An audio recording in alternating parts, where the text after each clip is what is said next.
pull up, they go play back again. Selector turn up the big tune them. All them pull up and play back again. All them pull up, they go play back again. All them pull up, they go play back again. Selector turn up the big tune them.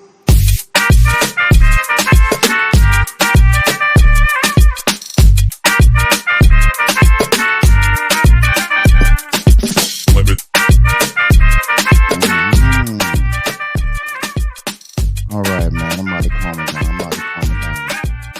And I'm let it play itself out.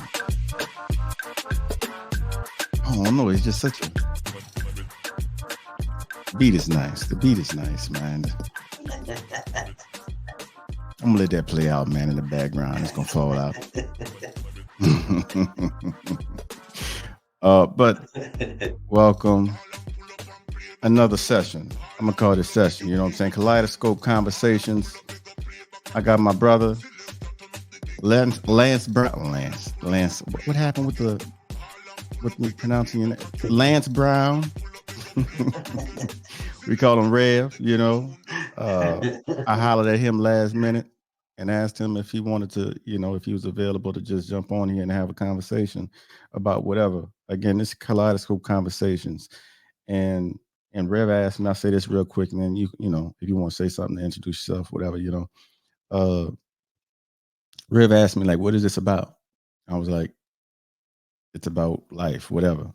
You know, it's really about life and just dialoguing about life, how we perceive life, and, you know, how we can continue to heal and spread love, you know, like love and truth, really, ultimately. Because I know my mission never changes no matter what I do, which is to assist others in developing the audacity to live unapologetically authentic. Like this authenticity thing, like I'm not going to give that up. I'm going to be that till I, you know, transform into something else. So part of my journey this year is to do more in public, because many don't know this about me, but my passion and my purpose is tied with my healing walk. And so I realized that I had to heal in public.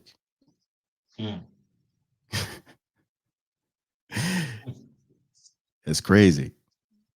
Facing my greatest wounds in public, you know, and so I wanted to be as authentic and, you know, personable as possible. But man, thank you for Rev was just in the library doing his thing, getting his study on, you know, and so like literally I just hit him up and was like, you want to do a recording real quick? So man, welcome. And if you want to say anything to the people. Happy New Year. You're going to have to do more talking than that, man. That's all you want to say to the people. Right. Happy New Year, man. Come on now. Well, I mean, hold on. Happy New Year. I mean, and, you know, best wishes to everybody. And, you know, you know, I hope we're all committed to becoming our best selves in 2024, opposed to just some New Year's resolution, which I kind of gave it up a while ago. But you know, being committed to that growth and maturity and development that's necessary to achieve whatever goals we want to set out to achieve. Why even bother? What do you mean? Why even bother? You know, clarify your question, please. Look, it may be a little bit more clear for you. I'm not saying that it's not clear for me, but just dialoguing, you know? Why is that even important? Like, you mean why to even grow bother? And to develop? Yes. I mean, what is the alternative? I mean, that's the reason why, especially if you're dissatisfied where you are. What is the alternative? Now, if you're dissatisfied, either you go learn to accept it, or you go to be angry and pissed off, and you just go stew in it, are you going to grow so you can achieve whatever those dreams, visions, aspirations are? What's the alternative? So, what does accepted look like? Like, what does that mean? Accepted. Well, I think, of course, that's subjective. I think each person may have his or her own. You got to do that work for yourself. I mean, I know I um my my North Star, if you want to call it that, my moral compass, um centers around the Bible. And so that's kind of where I get a lot of my insight and direction. Some other people may do something else. I mean, and and I guess in a general sense, whatever helps me to achieve uh, my human potential. That's what I want to pursue. Whatever helps me to become, the best human being I can be. That's what I look towards. Some people feel like that's a little bump every now and again. They feel like it's a what? A little bump every now and again. I'm What? trying not to use the word just in case his kids are looking, but cocaine.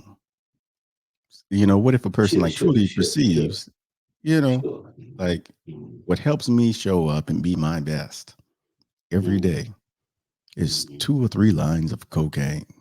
But but that's somebody I think who's found a way to cope, who's found a way to just whatever it takes to get me through the day, whatever helps me to whatever high or euphoria somebody they're looking for. That Hmm. sounds like somebody just using a narcotic to get a high, and that's almost as if it's a substitute. That's what it is. That's what I'm looking for. It becomes a Hmm. substitute for and more meaningful, real, the growth and development. Okay. So, this whole growth and development thing, like, is it exciting to you? Like, where's the fun in the Yeah, growth yeah, in it? yes, yes, yeah, yeah. It's exciting. Why? Like, how? In what ways? You don't sound excited when you talk about it. I'm just being real. You don't sound excited. I mean, yeah, brother, you called me at nighttime, brother. You'd have called me a little earlier. Maybe I would have been more excited, bro. That's why that nocturnal therapist thing really fits with me. It. I don't know, man. um, well, no, I mean, growth and development, the entire experience may not be exciting. There are a range of emotions you experience. I mean, we don't want to. I don't think we want to gauge our growth based on simply how we feel emotionally. I don't. That becomes I think that can become a trap. Yes. But yeah, so I mean, I don't want to gauge it off of did I feel was I excited when I experienced it. I could be crashing into a wall, but damn, it was exciting, brother. My heart was racing, and I was on edge because I knew Right. that the end was near. Right. The end was nigh. Right. So so that whole exciting thing can be misleading. Hmm. But I think there are parts of it. I mean, there's aspects of the growth that are difficult, painful. Right. That when you're experiencing that's not exciting. It hurts. There might be Hmm. sadness and all that other stuff. Might be some regret and all of, might be some fear. So, but you work through that, and Not just work through that because people don't know how to work through that, but you got to grow through it. right, And I know that's what you meant, right, but I want to break this down almost to the microscopic level, you know. Maybe not that far, but maybe. I don't know. I don't know. We're gonna see where it goes. This is your area, brother, expertise. Getting to the more granular, level. Yeah, the microfiber of the thing. You know what I mean? Let's really examine this thread. Man, you made me lose my train of thought. What was the last thing Brother, you said? What you said? no, I said I was addressing the question when you talked about the emotions. And I said, Hmm. along the whole journey of growth and development, you experience a range of emotions. And and you might fool around and get on some kind of a narcotic looking for just an exciting high of emotion when different experiences produce different emotions. Yes, yes, yes, yes. And understanding what so non-truth. I've said this before, and this really needs to be understood by as many as possible.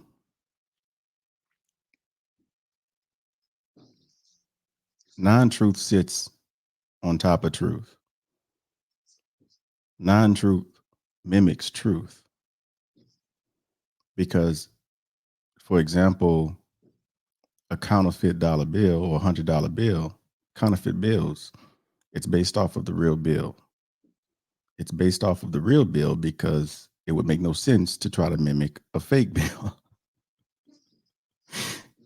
So, lies or falsehood or non truth or the absence of space, the void where truth is absent, more accurately, it sits and tries to cover up truth. And so there's always truth underneath non truth.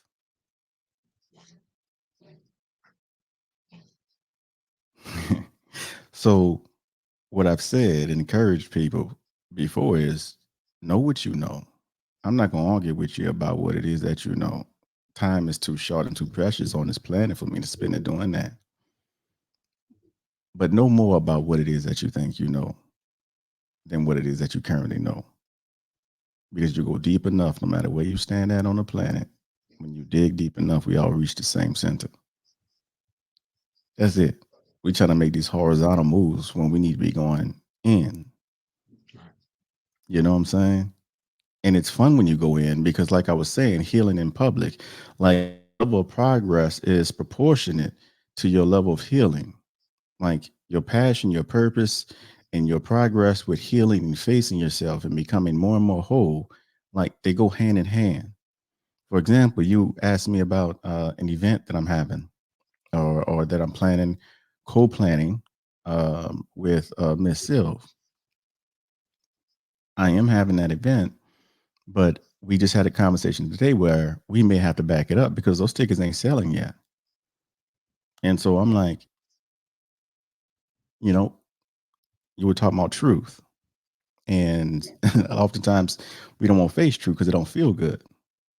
Right. So from the ego perspective, first surface level thought is maybe people not ready for that yet. Maybe not ready for me yet or to see me yet. Sit with that. And if we don't see things as they are, but as we are, go deeper and ask myself, am I ready for that yet? You know what I'm saying? That's an uncomfortable question. Right. No doubt. No But doubt. love is patient, and patient is the capacity or reservoir to hold pain or discomfort for an extended period of time without becoming discouraged or dismayed. Because I know that freedom exists on the other side of my fears, I don't care what it looks like to me. When you know you're on the path, you're on the path. I'm just going to keep on putting one foot in front of the other. There's a way that seems right to us, but our Right. understanding is topsy turvy, it's backwards. Pause.